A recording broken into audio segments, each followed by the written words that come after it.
आज या व्हिडिओद्वारे आम्ही तुम्हाला अशा कुटुंबाबद्दल सांगणार आहोत ज्या कुटुंबातील 4 पिढ्या अभिनय क्षेत्रात कार्यरत होत्या।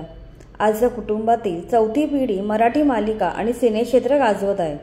ते कुटुंब म्हणजे राजशेखर म्हणजेच भुतकर कुटुंब। मराठीतील सुप्रसिद्ध खलनायक राजशेखर यांचेच नाव हे कुटुंब लावते। चला तर पाहूया त्या कुटुंबाची माहिती। राजवंटे रुबाबदार खलनायक राजशेखर यांचे वडील टेलर म्हणून काम करायचे, पण त्यांना नाटकाची प्रचंड आवड होती। त्यामुळे आपला व्यवसाय सांभाळून ते नाटकात काम करायचे। त्यांच्याकडे पाहून आपण या क्षेत्रात यावं अशी राजशेखर यांची प्रबळ इच्छा होती। त्यामुळे ते कोल्हापूरला आले। तेथे आल्यावर त्यांनी सुरुवातीला नाटकामध्ये प्रॉम्प्टरचे काम केले।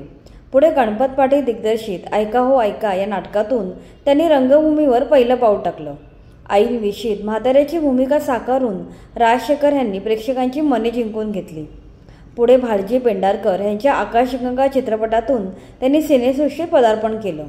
नंतर मोहित यांची मंजुळा, मराठा तेतुका मेळवावा या चित्रपटात त्यांनी खलनायक साकारला आणि इथेच नव्या खलनायकाचा उदय झाला। बेरकी नजर, करारी आवाज या त्यांच्या खलनायकी अभिनयाचा USP ठरला। नंतर थांब लक्ष्मी कुंकू लावते, पाठलाग, प्रतिकार, ठकास महाटक असे मराठी चित्रपट त्यांनी गाजवले। जनार्दन भुतकर हे त्यांचे मूळ नाव। त्या काळी चंद्रकांत, सूर्यकांत, सुलोचना अशी नावं लावण्याची पद्धत होती, त्यामुळे त्यांनी नाव बदलण्याचा निर्णय घेतला होता। राजशेखर हे एक नटेश्वराचं नाव आहे, शंकराचं नाव आहे। या नावाला भालजी पेंढारकरांनी मंजुरी दिली होती, त्यामुळे त्यांनी स्वतःचे नाव राजशेखर केलं। पुढे राजशेखर यांनी सासूची माया, लाद मारीन तिथे पाणी, सत्वपरीक्षा, दागिना अशा मराठी चित्रपटात कामे केली। चित्रपटातून खलनायक रंगवलेल्या या कलाकाराने खऱ्या आयुष्यात मात्र हिरोचे काम केले।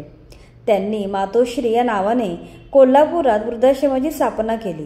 त्यांच्या पश्चात या वृद्धाश्रमाची देखभाल त्यांच्या पत्नी वैशाली राजशेखर सांभाळतात। 2005 साली राजशेखर यांना दम्याचा त्रास होता, त्यामुळे त्यांना दवाखान्यात दाखल करण्यात आलं होतं।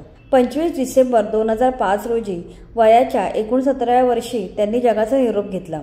राजशेखर यांच्या पत्नी वैशाली या सुद्धा अभिनेत्री आहेत। तो मी नव्हेच, गवताच येथे भाले फुटतात, सौजन्याची ऐशी तैशी, वात्रट काठी या नाटकात वैशालींनी कामे केली आहेत। राजशेखर यांच्या अभिनयाचा वारसा त्यांचा मुलगा स्वप्नील राजशेखर पुढे चालवत आहेत।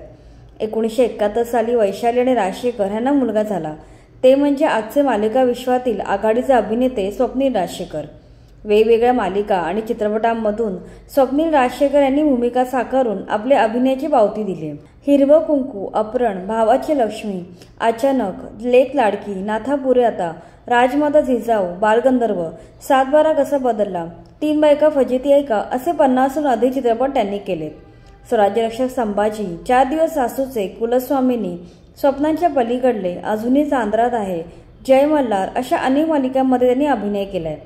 सध्या त्यांची तुला शिकवीन चांगला धडा ही मालिका गाजत आहे। स्वप्नील राजशेखर यांना कृष्णा नावाची मुलगी झाली। पुढे तिनेही या क्षेत्रात नाव कमवले। कृष्णा राजशेखर हिने वडील स्वप्नील राजशेखर यांच्या पावलावर पाऊल ठेवत अभिनयात करिअर करायचे ठरवले। राजशेखर यांची नात आणि स्वप्नील राजशेखर यांची कन्या कृष्णा राजशेखर हिने हिमालयाची सावली या नाटकात काम केले। नंतर स्वराज्य सौदामिनी ताराराणी या मालिकेत त्यांनी काम केले।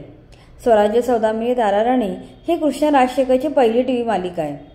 कृष्णाने कथक नृत्याचे प्रशिक्षण घेतले असून अभिनयाचे धडे देखील गिरवलेत। राजशेखर यांच्या वडिलांपासून चालत आलेला हा वारसा आज त्यांची 4थी पिढी चालवत आहे। तर ही होती राजशेखर कुटुंबाची माहिती। तुम्हाला व्हिडिओ आवडला असेल तर लाईक करा आणि मराठी चित्रपट सृष्टीशी निगडीत अशाच माहितीपूर्ण व्हिडिओसाठी आमच्या चॅनलला सबस्क्राईब करा।